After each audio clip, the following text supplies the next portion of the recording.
আসলে মাননীয় প্রধানমন্ত্রী ওই বঙ্কিম দা বলে কেমন যেন চায়ের সাথে চায়ের কাপে দেখা হয়েছে চায়ের দোকানে এইসব বলবার পরে এখন ভাবছেন কিভাবে সেটাকে তিনি রিকভার করেন আর কি সেই ব্যাপারটা।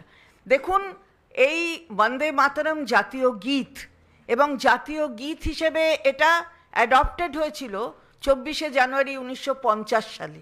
হঠাৎ এখন মনে হলো যে সবকটি স্তবক পড়তে হবে, সবকটি স্তবক সঠিক উচ্চারণ করে মাননীয় প্রধানমন্ত্রী অথবা যারা বলেছেন তারা যদি পড়তে পারেন তাহলে বুঝবো যে হ্যাঁ কিছু একটা করেছেন। তা কিন্তু নয়, সেটা করতে পারবেন না। সুতরাং স্কুলে পড়তে হবে, কলেজে পড়তে হবে, ছাত্রছাত্রীদের সব বলতে হবে। এখন হঠাৎ মনে হলো যে ঋষি বঙ্কিমচন্দ্র চট্টোপাধ্যায়কে জানতে হবে। কেন বলেছিলেন? এই যে আমাদের মাননীয় মন্ত্রী বললেন রবীন্দ্রনাথ ঠাকুর, কবিগুরু রবীন্দ্রনাথ ঠাকুর, বলতে গিয়ে তো বলেন রবীন্দ্রনাথ সান্যাল।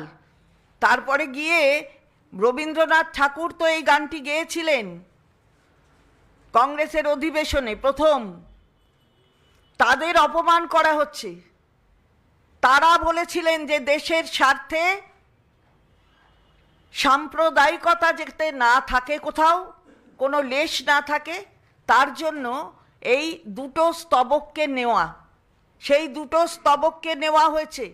এবং সেখানে মহাত্মা গান্ধী, রবীন্দ্রনাথ ঠাকুর, তাদের আলোচনার মাধ্যমে, কিন্তু তাদের মধ্যে আলোচনার মাধ্যমে এটা নেওয়া হয়েছিল।